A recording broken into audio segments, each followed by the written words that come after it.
Budget میں نئے taxes لگیں گے یا نہیں؟ وزارت خزانہ اور ایف بی آر میں اتفاق نہ ہو سکا۔ محصولات کے ہدف کا معاملہ تاحال طے نہ ہوا۔ ایف بی آر نے 9.2 ٹریلین روپے محصولات کے ہدف کی مخالفت کر دی۔ صاف کہہ دیا کہ اتنا ہدف رکھا تو نئے ٹیکس لگانا پڑیں گے۔ وزارت خزانہ کا کہنا ہے کہ بجٹ خسارے میں کمی کے لیے محصولات کا ہدف بڑھانا پڑے گا۔ آئندہ مالی سال کے لیے وفاقی ترقیاتی بجٹ 2659 ارب روپے مختص کیے جانے کا امکان۔ وفاقی ترقیاتی پروگرام کے تحت 1100 صوبوں کے ترقیاتی منصوبوں کے لیے 1559 ارب روپے رکھے جائیں گے۔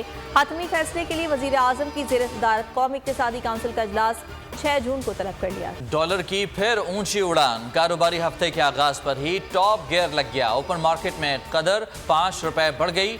ڈالر فی نرخ 305 روپے تک جا پہنچا۔ ملکی سیاسی صورتحال پر غور۔ وزیر اعظم شہباز شریف اور مولانا فضل الرحمان نے سر جوڑ لیے۔ ملکی مجموعی سیاسی امن و امان سمیت معاشی صورتحال اور وفاقی بجٹ پر مشاورت۔ پی ڈی ایم سربراہ اہم تجاویز لے آئے۔ ملاقات میں لاہے عمل پر غور۔ پی ڈی ایم کا سربراہی اجلاس بلائے جانے کا امکان۔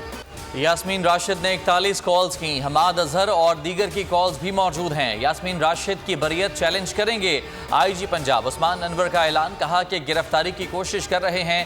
ایک کال کا ڈیٹا موجود ہے۔ حملے منصوبہ بندی کے تحت کیے گئے۔ پی ٹی آئی نے ریاست کے خلاف سرکشی اور بغاوت کی۔ جناح ہاؤس سمیت فوجی تنصیبات پر حملے کرنے والوں کو کسی صورت معاف نہیں کیا جائے گا۔ رانا ثناء اللہ کا فیصل آباد میں تقریب سے خطاب۔ کہا شہداء کی یادگاروں کی بے حرمتی کی گئی۔ وزیر داخلہ دوران گفتگو آبدیدہ ہو گئے۔ لاہور ہائی کورٹ نے شاہ محمود قریشی کے خلاف درج مقدمات کی تفصیلات طلب کر لیں۔ پنجاب حکومت کو تفصیلات کل تک فراہم کرنے کا حکم۔ ادھر اسلام آباد کی عدالت نے تھانہ ترنول میں درج مقدمے میں اسد عمر کی عبوری ضمانت میں 10 جون تک توسیع کر دی۔ میڈیا سے گفتگو میں اسد عمر کی جہانگیر ترین سے رابطے کی تردید۔ کہا فواد چودھری سے رابطہ رہتا ہے۔ 190 ملین پاؤنڈ کی غیر قانونی منتقلی۔ نیب راولپنڈی نے پی ٹی آئی دور کے 22 سابق وزراء کے خلاف تحقیقات تیز کر دی۔ کابینہ ارکان کے نام، گاڑیوں، گھر، پلاٹس، زمینوں کا ریکارڈ بھی طلب کر لیا۔ تمام صوبائی سیکرٹریز اور ایکسائز کو مراسل جاری۔ خالد مقبول صدیقی، فاروق نسیم کا ریکارڈ بھی مانگ لیا گیا۔ شمالی وزیرستان میں سیکیورٹی فورسز کی کارروائی۔ دہشت گردوں کے ساتھ جھڑپ میں نائک ظہیر عباس اور لانس نائک مراج الدین شہید۔ 2 دہشت گرد بھی جہنم واصل۔ آئی ایس پی آر کے مطابق پاکستان کی مسلح افواج دہشت گردی کے خاتمے کے لیے پرعزم ہیں۔ ملک بھر میں پاک فوج سے اظہار یکجہتی۔ جنگ میں سیال گروپ کی جانب سے پاک فوج زندہ باد ریلی نکالی گئی۔ شرکاء نے پاک فوج کے حق میں نعرے لگائے۔ کراچی میں جامعہ ابی بکر الاسلامیہ نے سیمینار منعقد کرایا۔ لاہور کے تاجر جناح ہاؤس پہنچ گئے۔ توڑ پھوڑ میں ملوث عناصر کو کیفر کردار تک پہنچانے کا مطالبہ کیا۔ وزیر اعظم شہباز شریف نے وزیر اعظم ہاؤس کو پلاسٹک کا استعمال بند کرنے کی ہدایت کر دی۔ عالمی یوم ماحولیات پر جاری اعلامیے میں وزیر اعظم نے پلاسٹک سے پھیلنے والی آلودگی سے نمٹنے کے لیے غیر متزلزل عزم کا اظہار کیا۔ کہا 70% پلاسٹک کے فضلے کو غلط طریقے سے ٹھکانے لگایا جاتا ہے۔ وفاقی حکومت ملک میں پلاسٹک کے فضلے کو کم کرنے کے لیے پرعزم ہے۔ آزاد کشمیر ضمنی انتخاب۔ چیف آرگنائزر نون لیگ مریم نواز آج باغ میں جلسہ عام سے خطاب کریں گی۔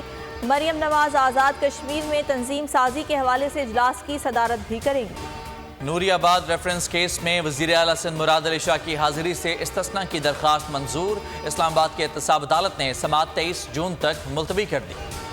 کراچی کے لوگ ترقی چاہتے ہیں۔ بلدیاتی الیکشن میں سیٹس چھینی گئیں۔ کسی کو شہر پر قبضہ نہیں کرنے دیں گے۔